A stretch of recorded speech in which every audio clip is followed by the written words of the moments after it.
Got it. Okay. All right. Hello, Aaron. Hi, Leslie. It's good to see you again. It's really Here good we to see are. you again. Here we are for part two. Here we are. Yes, I'm so glad to be able to talk to you some more about this because it's just such a rich topic and there's so many aspects to analyze and discuss. So I'm delighted to talk with you about it again. Yeah, and so maybe what we can talk about today, and maybe we can think about doing this in two parts. That one of the things that we talked about in our last talk was, some difficulties that you had in an interaction with a professor that sort of ended with, you with tears and Hmm. sort of with you being with at least the suggestion in some ways that you would cause some emotional turmoil, and that and with sort of a nasty note on your evaluation. And when I went back and looked at that, Hmm. it left me feeling like, there's probably a lot of people who've had very similar experiences to yours. And I thought it might be helpful if we sort of zeroed in on um, what's going on in interactions like that, and why it's so hard to have a conversation with someone who's kind of who's not who's not engaging in good faith around questions of social justice, and to sort of suss that out. And how do you tell the difference between a good faith discussion and a bad faith discussion, and then how do you respond to it? So I thought maybe it would be good, if this sounds okay for you, because there's also a very, there's an important conversation to be had about what's done with language, but there's another conversation about what is done from bad faith social justice types who are trying to use rhetoric in a particular way. And the way I think about this, and it's probably I've read someone it's at some point who has said this, and I just don't quite remember who, but that, you know different kinds of approaches to discussing important topics could be likened to a game. And so at universities, um, what the game that we are supposed to be playing, or is the truth game. Hmm. And what we are supposed to be doing is we are supposed to be subjecting different ideas to tests of empiricism and skepticism for purposes of refining ideas. And that sounds really dry and boring, but it's really, really important and has really important implications for actual social justice.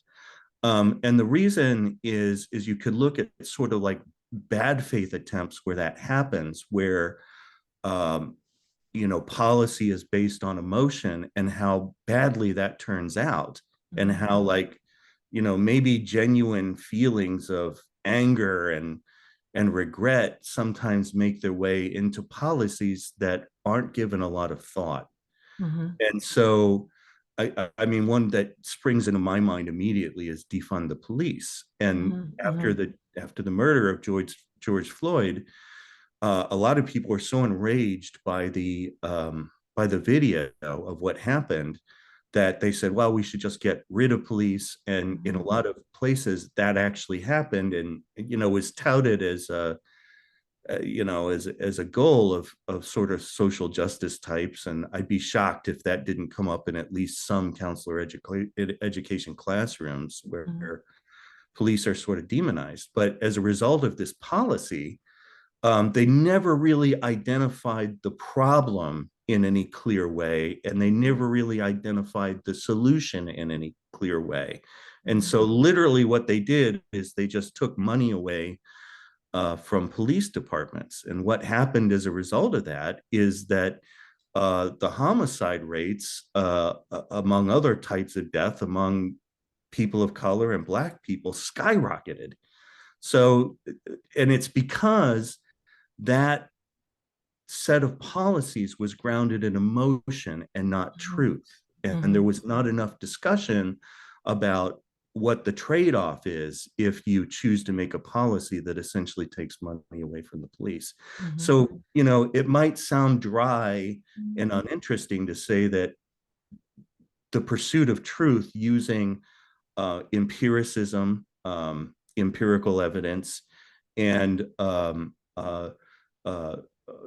in using skepticism, which is an inclination to initially disbelieve until the evidence makes it impossible for you to do that. And generally, and I think John Dewey said this best, to consider any policy or plan in terms of the grounds that support it and the further consequences to which it may lead. What he was talking about there was the pursuit of truth. What is your evidence? Where is this evidence likely taking us? And that seems to be really missing in counselor education and counselor training these days. So, it's like, how do you know if you're in a truth game or not? And I think one of the ways that comes out is that what is done in class is guided by academic virtues. And four examples of those that I pulled out, and there are about 10, but one is academic humility, that you in the pursuit of truth, no matter how clear it is that you are right about a particular idea, you always have to allow for the possibility that you are wrong. And that's why you see so many hypotheses that seem so obviously right, because no matter how clear you think that you are, you always have to allow for the possibility that you might be wrong. And what that does is it says, my idea is open to further refinement. And we might believe that further testing of an idea will only make it stronger, which, if you have a good idea, is probably the case. But you have to allow, at least hypothetically, for the possibility that you might be wrong. So academic humility is really important. Intellectual thoroughness, that you don't stop inquiry with a surface level examination of a topic, or with broad proclamations that seem to be universally applicable. You follow these ideas down as far as you can. Open-mindedness is another academic virtue, which is the ability to consider ideas that oppose you, and having faith in the fact that when ideas, say during a debate, are when these different ideas are contested within a debate, that you have to allow for the possibility that you might be proven wrong, but maybe have faith in the process, if you really believe in your idea, that your idea will be strengthened through debate. And then intellectual caution, which is that we don't take an idea that we would like to be true, or an idea that sounds good, and then make broad proclamations based on that. So that you are in a truth game if you are invited to these kinds of if these kinds of virtues are put forth. And so that you might cover something like microaggressions or anti-racism in class, but the class would involve something like, it would say anti-racism and its critics, or microaggressions, the case for and against their relevance in psychotherapy. And what you would not see a lot of in a truth-based scenario, or in a truth game, is learning aggressions. And learning aggressions occur when someone tries to impose an idea using some kind of deceit or force. And I think that learning aggressions, they always have victims and they always have perpetrators. And I can say that on occasion, I have been guilty of a learning aggression. If, for example, I become tearful um, in the course of a story that I might be telling that has clinical relevance, which, it's happened once or twice. I didn't do it a lot, but in thinking about this, I've done it a few times. But that does absolutely nothing to help people pursue truth. What it does do is engage their emotions, and it might make things a little more interesting, but it doesn't do much in the pursuit of truth. So you will see in sort of truth-based scenarios relatively few learning aggressions where someone tries to impose an idea by force or deceit. So just to kind of sum that up and go back over that real quick, I'm learning so much right now. I think this is fascinating. The virtues that you described, the four, which you said there are about 10, but the four that are applicable that you want to highlight here were academic humility, intellectual thoroughness, open-mindedness, and intellectual caution. And these kind of nest well together. It's like, it's almost in some cases hard to see where one ends and the other begins, but there's Right. also a little bit of distinction They're in, just a little, yeah, and like then a you're Venn diagram. like a Venn. Yes, I can see that. And then you are contrasting that with learning aggressions, and you would put deceit and force, Yeah, anything that is deceitful or forceful or uh, manipulative. or manipulative. So in your case of tearing up while you're giving a clinical anecdote or description, that is, it sounds like that's kind of an unintentional Yeah, introduction of emotion into the story, and even that that's would right. be would kind of fall into that category. Yeah, I mean, I'm not saying that's always inappropriate. Mm-hmm.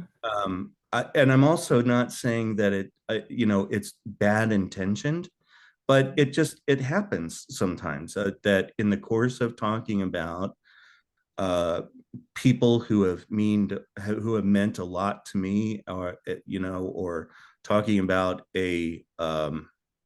some clinical pictures um, that have struck me personally, that occasionally, like, I might have become just a little bit tearful. And I'm saying, on occasion, that's probably not a bad idea, but it probably also is an insult to the learning process. Like, it really doesn't, my my tears have no validity, I you know. see.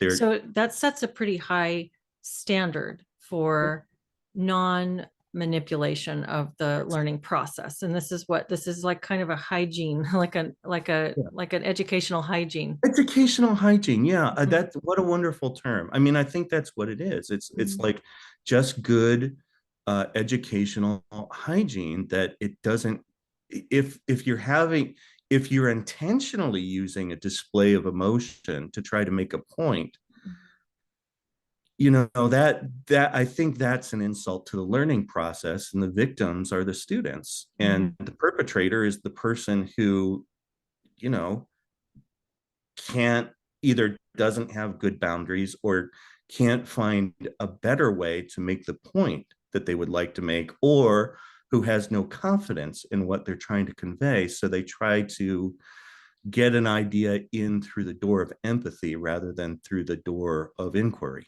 Mhm. Mhm. So, yeah. And so if you're in a truth, so can I ask you, Mhm. did you did you see evidence of a truth game at Antioch? Was it more not a truth game, or was it a mixed bag, or? In thinking about my courses at Antioch, I can say that there were a number of courses that were very good, and where I I would say they fit the bill of the more virtuous, Yeah, truth-seeking yeah, process. I can think of a couple in particular that were excellent. yeah, Some where I don't know, it felt a little bit more like you're just kind of reading and filling out a form, that were just yeah, basic courses that weren't very intellectual, but you're learning what you need to learn. yeah, And one class in particular, and it's the one that I've really called out, yeah, it was basically this DEI training Yeah. disguised as as an applied psychology course, but Yeah. it really it bears no resemblance to this truth game, not at Right. all. Yeah. And it's been my observation in looking closely at the DEI and anti-racism and Mhm. queer theory, all the things that fall under the umbrella of critical social justice. Mhm. Very little of it is virtuous, Mhm. in terms of in terms of the criteria that I've laid out, which Mhm. exist in the literature. I'm not just Mhm. making them up.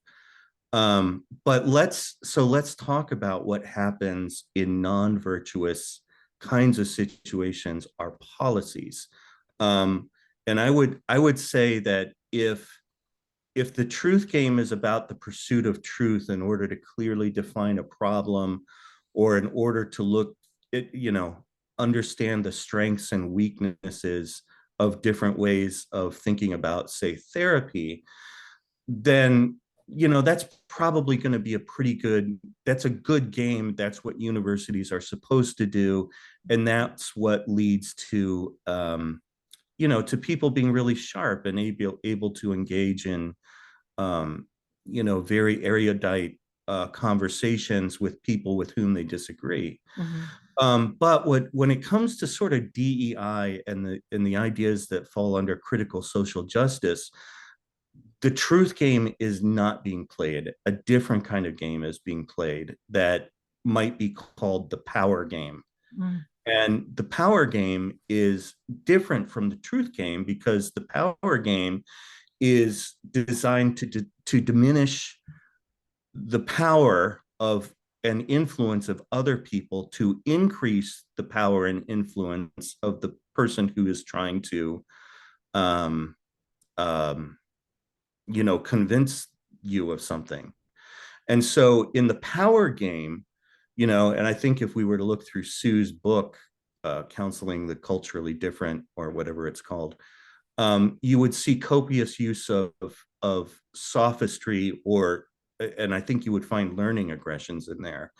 And Mhm. what this is it's the use of arguments that might initially seem plausible, but that are ultimately fallacious and are used for the purposes of deceit in the pursuit of an ideology. And so, one of the things that you'll hear from social justice types about equality, for example, but colorblind equality, is, you might say in your class, something like, well, I really, equity sounds like social engineering. It appears to require discrimination of people based on race. I don't want any part of that, but I'm really excited in equal opportunity. So I'm geared more towards uh, I'm more geared towards equality and colorblindness. So I want equal opportunity regardless of a person's race. Mhm. And someone who was using learning aggressions, or what in the past has been called sophistry, is they make an argument that is something like this, that they would say, colorblind people claim not to see race. If you don't see race, you don't see racism. If you don't see racism, you are a racist. Like it goes something like that. And when you're on the other side of an argument like that, it's hard in the moment to refute. It's Mhm. kind of like, wait a minute, like my color blindness, it doesn't seem like a bad idea, but this person just made me seem like I'm awful for thinking this. And the way they did that is by using a fallacious argument, that what they've done is they've treated color blindness like it's as if it's a literal thing, that you can't tell the difference between someone who's one color and another. Mhm. And they've conflated that then with not being able to see racism. That's a Mhm. easily falsifiable argument. Mhm. It's full of fallacies, but it's that kind of thing is used all the time in the power game. Mhm. And so another fallacious argument that readers of Robin DiAngelo will recognize is, and I think you brought this up last time, it's the Kafka trap, where it's sort of like they'll use the fallacy of circular reasoning, and they'll say something like, your resistance of my idea is proof that my idea has merit. And so it's like you're you don't you don't you don't think that my idea of white fragility is a good argument. Therefore, you are engaging in white fragility. Mhm. Therefore, you need to accept that my idea has Mhm. merit. I mean, Mhm. it's so Mhm. dumb that Yeah. it's almost hard to say that without laughing. And yet, millions of people are taken in Mhm. um, by DiAngelo's argument because they assume that she's arguing in good faith, that she's playing the truth game when she is in fact playing the power and influence game, and getting very rich while she's doing it. Um, and I would say like one other thing that happens in the power game is um, the use of the infallibility card. And so what this means is that a person will say that by virtue of who they are, their their their take on a certain situation automatically gains status as established truth. Mhm. And Mhm. so, so it might be like, I identify as X and I have experienced Y, therefore, Z is true. And it's like when somebody does that, there's inquiry ends because the Mhm. person has presented a point of view that is infallible. And so where that comes out are, terms like lived experience are a version of this. And it's kind Mhm. of like lived experience, like I deal with every single day, and it's really important in the context of honest to God therapy. I talk Mhm. with people every day about what their lived experiences of different things are, and we sit down and we talk about their lived experiences, and then we subject their lived experiences to inquiry, to and then they decide, is my lived experience an accurate reflection of who I am, or how I want to be, or whatever. It's up to the client. But actual therapy is the examination of lived experience in the pursuit of truth, whatever a client's truth happens to be. And Mhm. it's really important in a therapy context. But in an education context, it's not it's not important at all, because it doesn't add anything to the pursuit of truth. Mhm. And Mhm. in fact, if it's used as a method to shut down debate or Mhm. to intimidate people who may disagree with a person's point of view, Mhm. then it's an insult to the pursuit of truth. And yet that seems to be a regularly occurring component of the power game, as it Mhm. as it often occurs in like DEI trainings and so forth.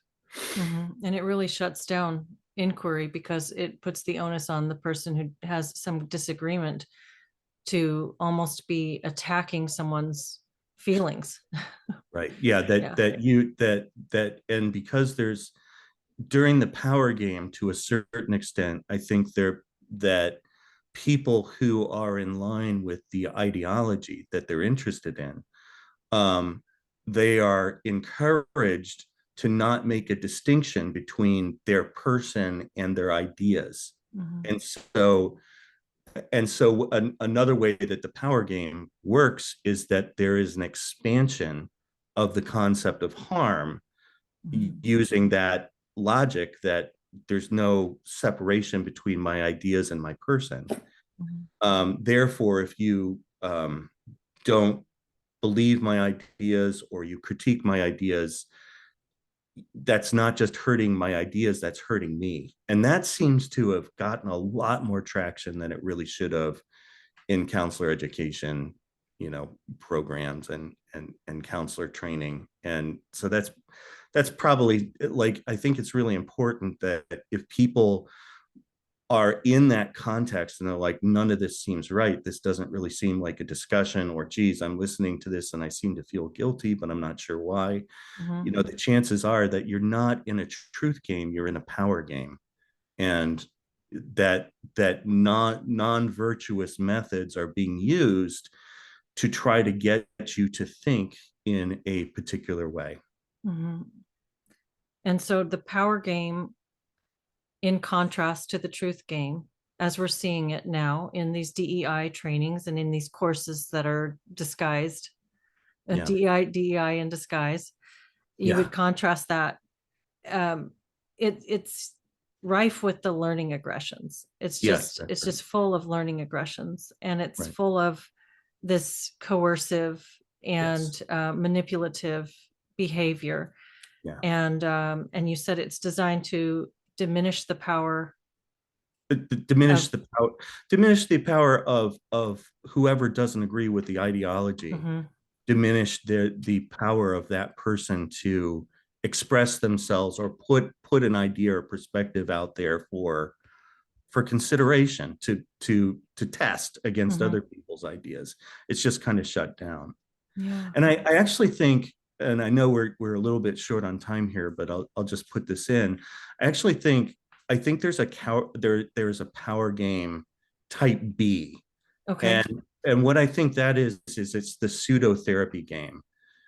And we talked a little bit about this, how a lot of these trainings and classes have a therapeutic component, and that seems not to be good. Mhm, And I did a little bit of thinking, like, why is that? Why is that not a good thing? mhm, And the reason, I think, is because it's not real therapy. Like, you don't go to school to go to therapy, and therapy, always good therapy anyway, mhm, mhm, always involves the pursuit of truth. What are your true feelings about that you're experiencing in this relationship?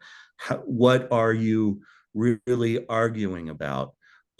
What is, how, what, who are you? mhm, And you mhm, subject all of those questions, and what you're trying to narrow down, you're trying to pursue a person's truth about themselves and about their relationships and so forth. So true therapy is always about the pursuit of truth. It's not about unconditional validation all the time and so forth. And sort of in the pseudotherapy game, um, therapy, you use sort of a pseudotherapy session, but what you try to do is you engage the empathy of the people who are involved in the game, uh, in the pursuit of an ideology. So you engage their empathy so that they'll be more likely to suspend disbelief. mhm, Uh, and so you might, someone who was using this would probably, like, have a class, collectively watch a video of what happened to George Floyd, mhm, and then say, something like, who here thinks that um, counseling should be apolitical? mhm, And so what we're playing there is sort of the therapy game. And so in the pseudotherapy game, though, the concept of harm is expanded in such a way so that anyone who doesn't buy into an ideology can be perceived as being someone who harms, and anyone who hears an idea that they don't like can be perceived as having been harmed. And there is, and so, so someone might say, You've just noted that the Cato Institute has found that 70% of Black people and people of color do not find the most commonly touted microaggressions offensive. Mhm. And, a professor might hear that and say, I just want to stop the class for a moment and acknowledge the harm that's being done to the people of color and Black people in the room. Like, that's a pseudotherapy kind of tactic. Another would be sort of where people are encouraged to express anguish in the service of pursuing or getting involved in an ideology. So people are asked questions like, can you, I don't know, can you describe your feelings of shame about being white, or something like that. It's what you're trying to do is start an empathy process. And then in both the pseudotherapy game and the power game, two things happen: that contested ideas that have not been subjected to any kind of inquiry, ideas that are sort of global and don't have much in the way of evidence, are repeated over and over and over and over again as if they're true. And yeah, I guess there's just one thing, that they're repeated over and over and over again as if they're true. So, well, and in the pseudotherapy game, as you describe it, you kind of get this emotional buy-in yeah, from the participant or the student or whoever it is, yeah, that sort of draws the manipulation even deeper, right. and seems incredibly Machiavellian. You're really using these people, and it actually it sounds like the class I'm describing, and it also sounds like what therapists are being asked to do with their clients. So I that's just think so both of wicked. those are true. I think Yeah. both of those are true, which is why I wanted to talk it in this follow-up. But I think we're Well, just about I out of time. But yeah, but I think this is such a good, it's nice because this is concise, yeah, and I think this is going to be a short one where yeah, people can go back and listen to this a couple of times if they want to, because what you've done is to just really lay them out succinctly yeah, and clearly. And so we've got, as you've described, in the truth game, yeah. and then the power game, and power game type B, which is the pseudotherapy game. And these processes are things that people are going to be able to really recognize as having experienced for themselves on, one side or the other, or maybe both. So I think so. And I want to Mhm. ask something of people who view this, who view this video, and I'd like to challenge them with something, and I'll look at answers really carefully. Mhm. How could you politely and respectfully object if you find yourself in a power game or a pseudotherapy game? Like, what would you, if you find that you're in there, what would you say in a respectful way to try to move things back to a truth game? Mhm. Like, I would love to hear people's ideas on that. Mhm. I've been thinking about that a lot, but maybe that'll stimulate some conversation for a future video. Yeah, and I hope if people want to respond to that, your email is up on the screen there, Yeah. kindsvatter.aaron@gmail.com, or they can And they write them can in the put it in the comments. comments. Yeah, Yeah. please. Yeah. I But if you don't, encourage yeah, if that. you want to remain anonymous, I'd be Mhm. very interested to get You answers at can, my I'd email. love to see these in the comments too. And this is great. So thank you for laying this out, and we'll call this part one of this conversation. And Okay. then we'll pick it back up and hear more. And I'd love to hear your analysis of how these are applied, and how you would challenge that, and go Okay. from there. All Right. right. Well, thank you, Leslie. Thank you. Thank you, Aaron.